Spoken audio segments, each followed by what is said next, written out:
What's going on, YouTubers? It is your boy, Delexman, and I'm back with the casual viewer. And we are here to review WWE Elimination Chamber 2014. Overall thoughts, I'm going to say it like this. If you watched for the Wyatts versus the Shield and the Elimination Chamber match, you got your money's worth because both of those matches were phenomenal.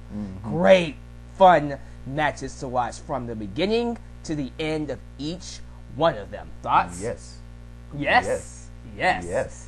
But we have much more to talk about, guys, especially the ending, which we'll get to. If you don't already know. We'll get to that in a minute. But we have a card to get through, of course, so let's go ahead and kick this off. Why don't we? First match was the kickoff match. It was Cody Rhodes and Goldust versus Ryback and Curtis Axel. We were in the hometown for Curtis Axel, and he brought his granddad, Larry the Axe Hennig. Okay. That's what that was, by the way. Oh. That was alright. This is kind of what I expect from a pre-show match. It's more along the lines of a warm-up type thing. Nothing special to come out of it. It's just it shocks me sometimes when we other times when we've done this.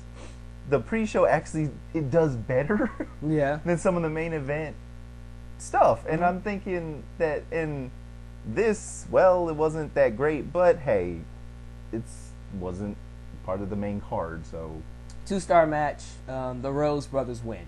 Anything else you want to say about that? 2 out of 5. All right. Next up is the first match on the card, the Intercontinental Championship. Big E versus Jack Swagger. Quick question. Big E used to be called Big E Langston. They took out the last name because they felt like it didn't make him tough enough. Do you think Big E changes that? Do you think Big E makes him sound tougher? Well, in my opinion, there's no reason to change it. I mean, to me, it's like, well, he's still the same guy, and I don't particularly know who this guy is, but me, if I was a fan, I was like, I'm gonna call him Big E Langston. I don't care what you guys say, but whatever. But the match itself, I will say this: the last 5 minutes were good. It picked up really good at the last 5 minutes. It picked it up, but it didn't save it. It didn't save it. We felt like the other, 10 minutes of the match were kind of So the first half was like, okay, well, going through the motions. Then the last bit was like, oh, y'all pick it up. But then it's like, well, I still don't care. Again, it's not a shot or a knock on Swagger or Big E. Of course. We just felt like the match didn't grab us. So we'll say it's a strong 2 because of the ending, but still a 2. Big E Langston retains, and that's all I gotta say about that. Woo. Bad news, Barrett. Okay, did this guy start showing up because of the Olympics? Actually, he used to be called Wade Barrett, and since they didn't have anything to do with him, they gave him this gimmick, and all he does is just give us bad news. Well, I mean, that's fine, but I thought we already had enough people in the WWE that does the, I'm here to piss the fans off thing. Nope. I mean, we already got the Wyatts and the Shield and the people. Yeah. So, did we really need another guy? I guess we did. And I think it's terrible. I mean, I don't mind if he's there, but if he's there and to wrestle, talk as much crap as you want and then get your ass beat. I just think it's a terrible use of Wade Barrett, period, because here's the thing. He can wrestle. He can be a much better character the way he is right now. It's just a very poor use of Barrett. This is a comedy gimmick. And first off, it's supposed to be funny. I'm not laughing. Are you laughing? Not really. Exactly. So it's already not serving its purpose, and not only is it not serving its purpose, it's actually hurting Wade Barrett's chances of being taken seriously. So what is this accomplishing? I don't get it. Some fans out there are getting behind it. Why? Explain it to me. Why? Listen, on the JBL and Cole show on YouTube, you don't watch it, so I'm telling you about it. Okay. He is funny because he comes out of nowhere, says something bad news about whoever he's saying it to, and then goes away. That's different. If we got that on Raw, I would probably like it more. They're not doing that on Raw. He just comes out on a podium and just says some random stuff with a freaking mallet. I don't get it. I don't know why. Well, shouldn't that other dude, the intellectual savior of the masses? Yeah, that would be perfect for him. I thought that, because honestly, I thought that was him for a minute. No, it wasn't him. Oh well. But that would be perfect for Damien Sandow. Okay. Wade Barrett, it doesn't make any sense. Speaking of which, where's he been at? Who? Damien Sandow. Ever since he lost to Cena, he hasn't been doing as much. He's backstage not having matches. Okay. I don't get it either. Look, I'm not going to say how they do their work, but there are moments where it's like, if you almost haven't seen a character in like 3 months, the crowd's going to forget him. Apparently you haven't. And you're a casual viewer. True, but... So is that a testament of Damien Sandow? Or does that kind of refute your statement? Well, I don't know, because it's like, I might be a casual viewer, but I have a good memory, as you know. Okay. So, but then again, that might not be true, since I didn't remember that other match, my mistake. Yeah, but we are kind of getting off topic here. Okay, but my point is that I don't know. Yeah. I just know that he stuck out to me because of his persona. Right. Wade Barrett doesn't stick out to me as much with his persona. And see, the problem here with Wade Barrett, it was so much of him tonight. We got so many segments of him that it just really took away from the show for me. One time, I can let go. We got him 4 times tonight. Mm-hmm. I didn't like it. So you guys tell me down below why I should like Wade Barrett. You tell me down below. Yeah. All right. Go ahead. If we should. If we should. I don't think we're supposed to, but... no, it's like, do you find it entertaining? Does it? That's what I'm trying to say. Yeah. Does it get you enthralled in the show? There's a difference between heel heat, like you want to see him get beat up type of heat, and just go away heat. He has go away heat for me. All right, enough of that. The WWE Tag Team Championships. It's the New Age Outlaws. Okay. The team you was talking about versus the Usos. Go ahead. I'm gonna be clear. I love the Usos. Okay. But the New Age Outlaws are just born performers. I'm sorry, but when they got the mic and everybody in the crowd was doing it, I was like, Tag Team Champions of the World! The Road Dogg Jesse James, the badass Billy Gunn, the New Age Outlaws! And then, of course, we got 2 words for you. Suck it! Yeah, fun stuff. Wait a minute. They did that? Yeah. They did. Oh they did that with Triple H and Shawn Michaels. They invented that? No, Shawn Michaels invented that. But they took it from them, pretty much. Okay, I was wondering, because I was like, they're responsible for a lot of... Yeah, but they were a part of DX. Okay. And one thing Michael Cole said that I thought was very funny, he said, these guys were tag team champions back when Bill Clinton was president. And I was like, oh my God. Okay, we're going to go there with it? Damn. And that just made me go, wow, they're old. Hey, they might be old, but they put on quite a show. Yeah, they sure did. But this match was actually pretty solid. Unfortunately, the Usos put up a good fight, but they lost the match because Billy Gunn pulled the tights of the Usos and, screwed them out of the match. 3 out of 5. 3 out of 5? Solid match? 3 out of 5. Anything else you want to say? No. No? Next up, we get Darren Young versus Titus O'Neil, the former Primetime Players. Millions of viewers! Millions of viewers! No more. I think we should steal that now since they've broken up. No, they ain't using it, so... I guess we can take it now. But, this match was alright. I actually liked it a lot better than I thought I was going to like it. Unfortunately, the crowd wasn't really into it, and I think the crowd... wasn't into it. Like me, and probably like you, felt like they should have stayed together. Well, honestly, okay, here's the thing. I don't care. Let me use my words properly. Yeah. So that I don't offend the viewership. Okay. But I just don't see the reason to be invested in their team up. Yeah. Nor do I feel invested with them breaking up. Sure, it sucks that they broke up, but the only thing I got on why they broke up is because we believe that the one guy... Titus O'Neil, the big guy.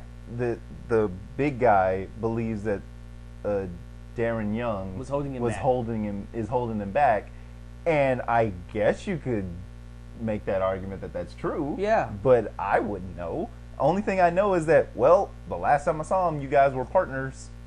Now you're fighting against each other, and there you go. This is something I heard that I think could be interesting, but also controversial. You know Darren Young is the guy that came out and announced he's gay, right? Yeah, that I remember. What if they did a storyline where Titus O'Neil broke up with him because he's gay too? No, because Darren Young was homosexual. He didn't want to be around him. Well, I would get behind that except for the fact that didn't he know that becoming partners with them from the get-go? You can make that assumption, yeah. Then why would he then do it? Unless you're saying that that Darren Young came on to Titus and he didn't like that, but then that's going way too into it. It's kind of the whole idea of he didn't know he was homosexual. Character-wise. Yeah. They already blurring the lines with everything else. Why not this? That's what bugs me. Yeah. They blur the lines of so much stuff that you don't know what's what. Granted, in the long scheme of things, it doesn't matter. Because the point is, they were the team, now they're not. The only thing I'm concerned with is why they're not. And the only answer they gave me is the fact that, Titus feels that he's being held down. And considering how this match went, he ain't wrong. Darren Young, to me, the only reason that I can think of that he would be in the limelight is because he came out and proud. Yeah. And that's really it. There's nothing else about him that I know or could get invested in besides that part. And Titus O'Neil, he's just massive. Yeah. So, I mean, he's got the look, but I don't know nothing about him. Hopefully we get more of them as time goes by. Maybe we'll get more of their characters and they develop into somebody we can take, or some people we can take seriously as time goes by.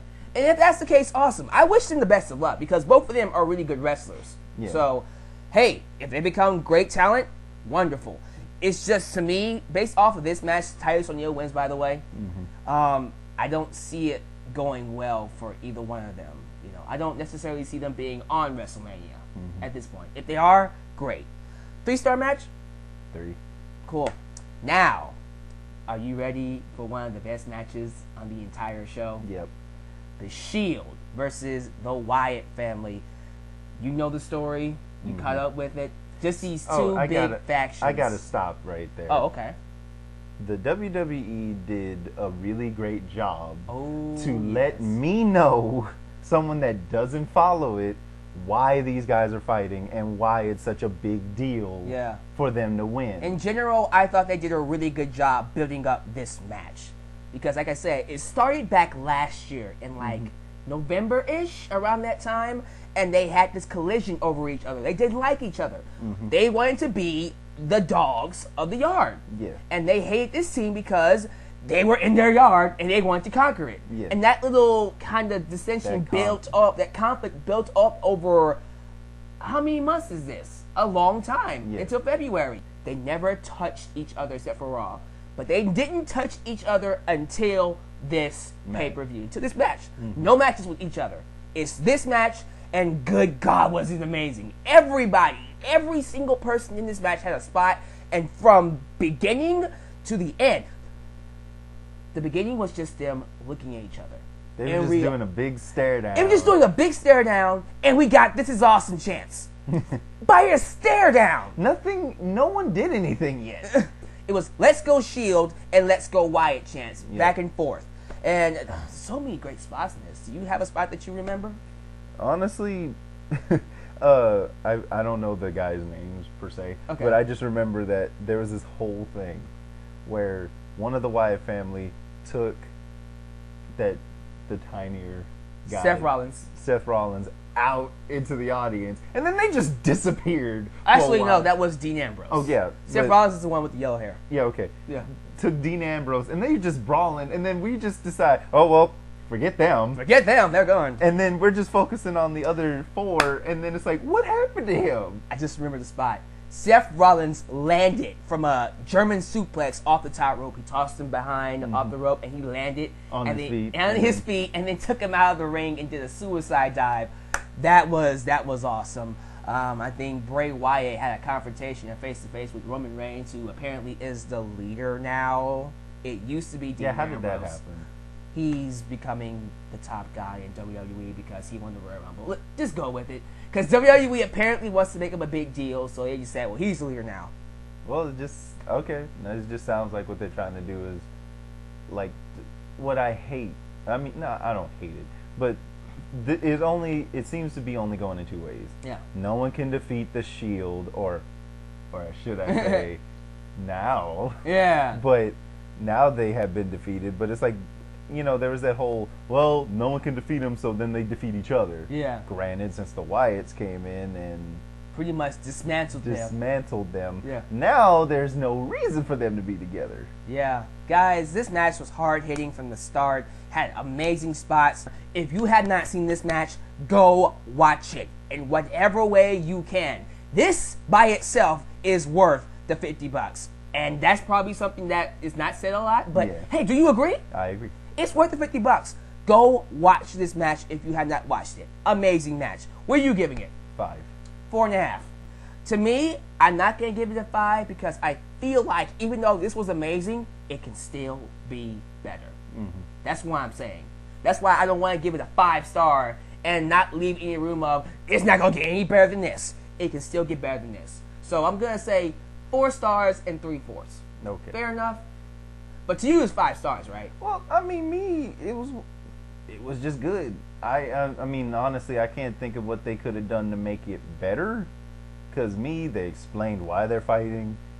The crowd enjoyed it. They knew what they were doing. Yeah. They kept it fresh. Well, not fresh, but they were still moving. Yeah. There wasn't those moments where, like, halfway through they get so tired that they don't even want to do it anymore. All these people were into it. From the start. From the beginning to end. And then, I was honestly, it's like I told you, it's like the Shield are a nuisance, but the Wyatts are a menace. Yeah. So it's like, who's really going to win in this situation? Yeah. Roman Reigns at least came out looking like a good guy in this match. Because at the end, after they took out Seth Rollins and Dean Ambrose, he was left to battle them by himself. Mm-hmm. And he took them on. How you like the Superman punch, by the way? The whole Superman punch he does? I mean, it's nice. Yeah. I mean, I'm surprised that he called it a Superman punch. He called it a Superman punch. But it's like WWE's really trying hard to set him apart from the Shield. From the Shield, they should, because he's awesome. But I think every single member of the Shield sets themselves apart based off of who they are. I think when they actually do break up, and my prediction for WrestleMania is they're all going to fight each other in a triple threat match. Mm-hmm. It'll be Dean Ambrose versus Seth Rollins versus Roman Reigns. But I think when that happens, you'll start to see their distinctive personalities come out by then. Mm-hmm. Because all three of them are great. And it proved tonight. So right. We can sit here all day and talk about this. I swear to God. But the Wyatt family wins. Mm-hmm. Clean. No BS. And no disqualifications. No interferences. Just flat out victory. Versus clean. There you go, guys. So now the Wyatt family are the new dogs of the yard. That's how it is, But yes, definitely one of the best matches, if not the best match of the year so far. Mm-hmm. But afterwards, we get a random Divas match. AJ Lee versus Cameron for the Divas Championship. I don't know what happened. This was a tasteless match. Yeah. Cameron won by DQ because Tamina accidentally kicked AJ Lee in the face. Which honestly was the most interesting part of the entire match because the rest of the match was pretty bad. No, well, because I'm just getting tired of the whole thing where, like, because Cameron won, but AJ still has the belt because it's a disqualification. I don't know, and I don't understand that rule. I mean, it should just be plain and simple. To get people to not cheat, you make it so that if you get disqualified, the other person gets the belt. Mm. But then again, it seems like that's the whole point, that you want them to cheat. Right. It's weird. Apparently, Cameron's partner, Naomi, was supposed to get this match, but she got injured. She got her eye injured. Reality show? No, she was having a match against a girl named Oksana, and Oksana literally cracked her eye socket. Great. Yeah. So she's that's out. What the announcers were talking about. Yeah, she's going to be out until WrestleMania. Maybe she'll get her title shot then. But until then, they're just going to have these random matches with AJ Lee and the Total Divas, and I'm just sick of it. I'm tired of it. AJ Lee is such a great talent, such a great female wrestler. I think they're wasting her. I'm happy for her. She's the longest reigning Divas champion ever. But what does that mean? What does it mean? It means that you're the big fish in a very small pond of divas that, as of right now, don't really mean anything. The Bella Twins aren't even on TV anymore. And they're the face of the Divas division. They're just reality TV show stars. Don't you want them to be recognized as wrestlers or reality TV show stars? I mean, it is what it is. I'm sorry, I prefer the wrestlers. I prefer the AJ Lee, the Naomi, the Natalya. That's what I prefer. I don't know. That's just how I am. I'm getting off topic, but AJ Lee deserves so much better. Speaking of AJ Lee, the CM Punk chants. Oh, yeah. Would you like to talk about CM Punk? Open window. Okay. How do you feel about him leaving and this whole situation? Okay, the funniest thing is I found this out on MSN. I was online and then I just saw CM Punk leaves. And I'm like, oh, okay. He left? Is this part of the... I mean, did it really get so excited that it became part of the... Let's just say mainstream, quote unquote, because I have rarely heard wrestlers. I mean, the last time I heard about CM Punk on the news was when he was mad at Chris Brown. Yeah. So, you know, and me, I think it's cool because I think CM Punk is awesome. Casual viewer. You know, not an internet fan, casual viewer. Keep going. But the rare times I have seen him, I was like, I think he's cool, and from all the stuff I've seen him in, he's shown his mettle or shown his worth. Yeah. You know. He has proven more than once that he is the top dog in whatever division. He's the best in the world. And then, but then it's just the whole like, I just don't know why he left. I can tell you why he left. But okay. Injuries. Number one. All right. Dissatisfaction with the direction of his character. All right. And the whole idea that, you know, he wasn't happy with Batista coming back and getting the main event. Because he's gonna be in Hollywood's films.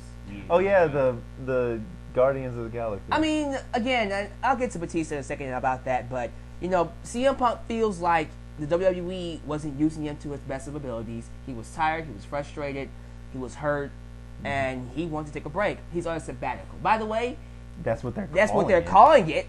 They are saying they recently came out and said that CM Punk is on a sabbatical, a paid leave, so he might be back. I wouldn't get my hopes up about that, but if he comes back, wonderful. He better be back before they go to Chicago. Chicago is his hometown, and you know they are going to destroy WWE with CM Punk chants. If my predictions is most likely what they're going to do is that CM Punk is not going to wrestle, but he's going to appear. Most likely. But that's me. Alright, but anything else you want to say about the Divas match? We kind of just went away from it. And that shows how the Divas match was not that great. It was a 1-star. And I hate to say that because AJ's in it, but it was really a terrible match. Well, that's... Okay, honestly, the thing about the Divas match that bugs me is that I think it's great that there is a Divas match. What I hate is the fact that it just seems to be there just so that there are female wrestlers on the card. Not because they're good wrestlers. I mean, I'm not saying that they aren't good, because I actually have seen. I mean, what's that lady's name? Natalya. No, there was this lady a long time ago. Trish Stratus. That was a wrestler. Lita. Molly Holly. Sable. What? China? China! That's it. That's what I'm talking about. Oh! Where are the Chinas now in the Divas? I thought she was awesome, but I didn't even watch the show. Yeah. But I knew who Chyna was. Yeah, the first IC female champion. Yeah, we don't get that anymore. It's kind of sad. All right, let's move on to Batista versus Alberto Del Rio. For all that. I just... No, we're good. This is good. This is what fans want, by the way. Okay. But Batista versus Alberto Del Rio. Pointless. How sad is it that Del Rio was more over with the audience than Batista is? Batista is going to be the main event of WrestleMania. He won the Royal Rumble. And he's supposed to be the main focal point of this entire WrestleMania. The crowd treated him like he was crap. Oh, no, because I remember when we were watching this, it was nothing but Daniel Bryan, Batista. And then... CM Punk chants. CM Punk chants.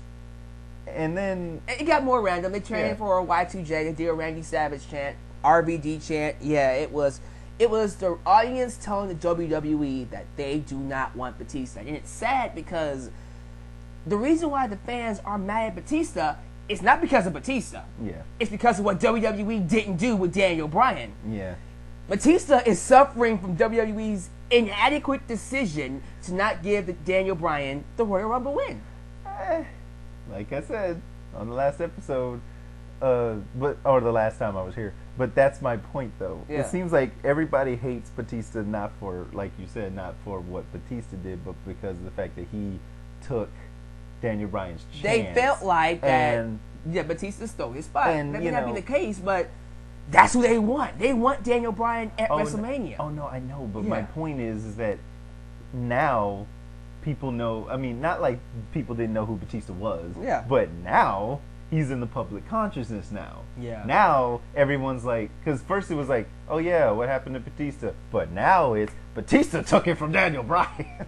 So what you're saying is at least people know that he exists again. Right. Now he's relevant. Granted, he might be relevant for a negative thing, but since he's, and I mean this in the most positive way, since he's piggybacking off of Daniel Bryan. Which is exactly what he's doing. He is. Yeah. I mean, since he's piggybacking off of that, especially since he, did a movie and it's going to come out in the next few months, that's why they're trying to get him back into relevancy, because once the movie comes out, then everybody's going to be like, oh, that same guy, I should watch the show. But again, I just think it's so sad that people hate him so much that a guy named Alberto Del Rio, who fans didn't even react to, he got no reaction, which is just even worse, which is worse than getting booed, actually. He went from not having no reaction to getting cheered over Batista. What does that say about Batista? Holy crap. All that says to me is that people love Daniel Bryan. But Del Rio came that close. Batista beat him 1, 2, 3. Mm-hmm. I'm sorry, dude. If the main event is truly going to be Batista versus Randy Orton, something's not right. Well, I don't think that's what's going to happen. They can't. I hope it's not. That's what I'm hoping it's not. Well, it seems like if anything's going to happen, it's going to be like let's say, for example, it's going to be Batista versus Randy Orton, and then one or two things may or may not happen. Something's going to happen. Or actually, you know what? I'll save that until after this final match. Okay, right. But yeah, I'm sorry. Based off of the reaction he's getting right now with the audience, if Batista walks out of WrestleMania the champion, expect backlash. I don't know why the WWE would want to give their audience that. Why would you want to? You know what I'm saying? Mm-hmm. Would you go with that decision? I wouldn't, but I can't deny that it's working for him. Okay, main event time. Okay. The Elimination Chamber match. Fantastic match.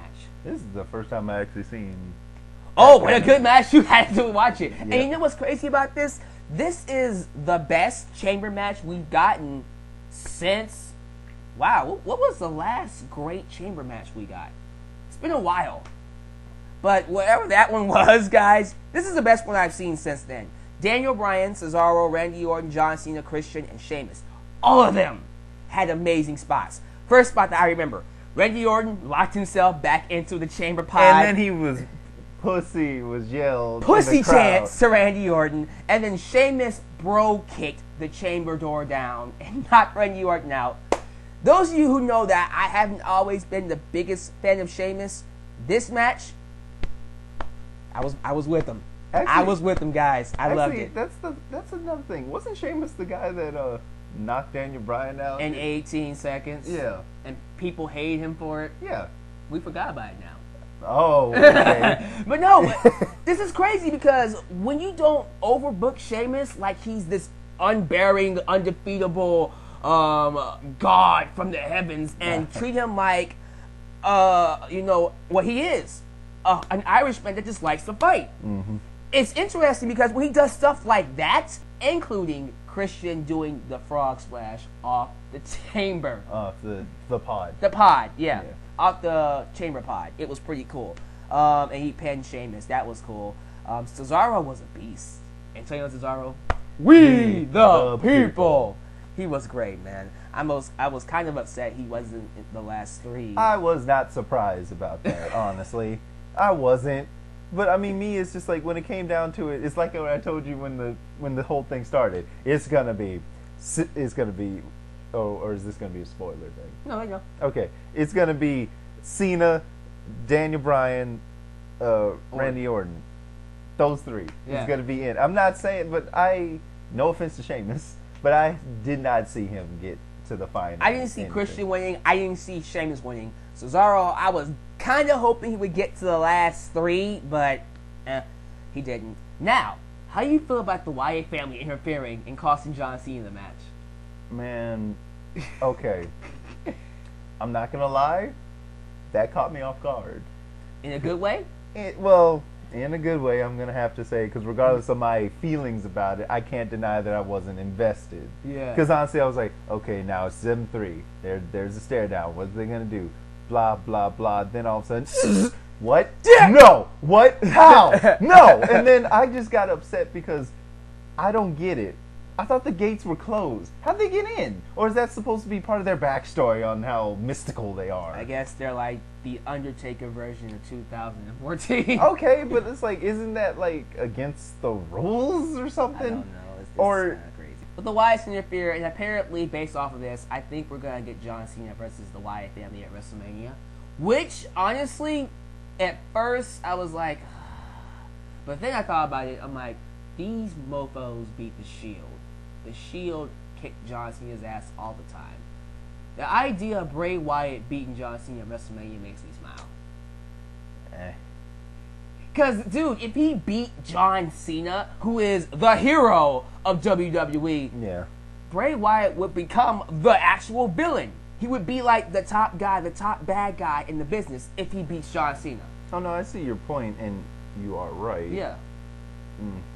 I'm not saying it's bad, but to me it's like, that storyline would take for me to actually, get into it. It's like they would have to do something within like 4 months for me to get to be relevant. Like, what are they gonna do?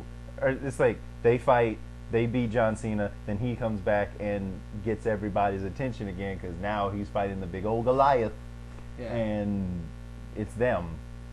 But I mean, I will admit that I love the fact that the Wyatts are the villains because they're kind of, and I mean, I might be stretching this, but they're kind of the jokers of the WWE world right now. Which is cool, But the last 5 minutes was Daniel Bryan versus Randy Orton, which we thought was going to happen.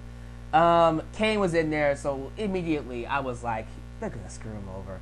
Now, the first time he hits Daniel Bryan, he gets an RKO, Bryan kicks out. I'm like, are they really going to give him the championship? But remember, Daniel Bryan hit Kane first. And then cost him the match. Interfered twice. Yeah. Cost him a match. And then Randy Orton retained both of the belts and walked out with a wounded Daniel Bryan. Right. Now, some of y'all are expecting a rant. I know you guys are expecting me to shit all over this pay-per-view. I'm not going to do that right now because I felt like the ending and just everything building up to this moment made so much sense. Mm-hmm. First off, Daniel Bryan came in injured. He was hurt when he first got in. And the fact that he got to the last two shows, if he made it like that and he was injured. Yeah.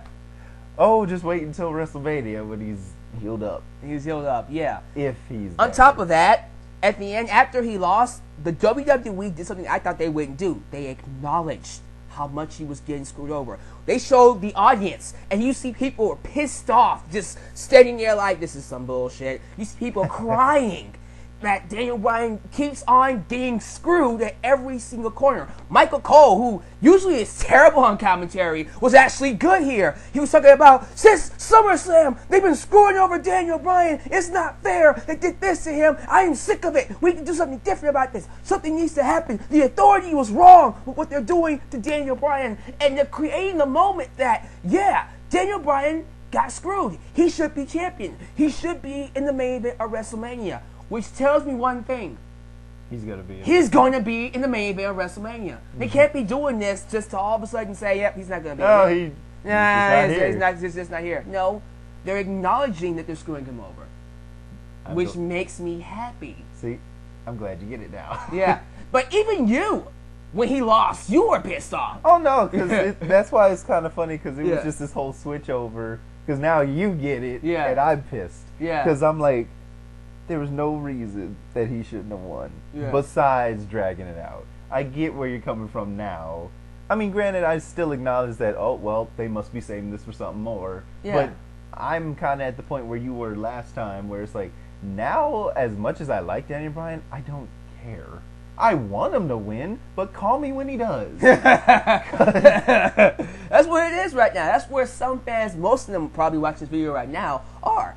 When you want to give Daniel Bryan a championship, I'll watch. That's where I was last month. Mm-hmm. Now, I'm at the point now where it's like, I'm looking at where John Cena is, nowhere close to the main event. Mm-hmm. I'm looking at what they could do with Randy Orton and Batista, and I'm saying to myself, there is absolutely no way they can end WrestleMania with just Randy Orton and Batista being Randy Orton. They must be stupid, and you know goddamn well that audience is going to turn around and walk out on that main event. They're not going to boo it. They're just going to get their stuff, and they're going to walk out. You don't want WrestleMania 30, the 30th WrestleMania, for 30 long years to end with the audience turning on the main event with Batista and Randy Orton. No, what you want is to create a WrestleMania moment and give Daniel... Not be forgotten. That will not be forgotten. That will personify what WrestleMania is. The only moment you can do right now is Daniel Bryan somehow getting in the main event at WrestleMania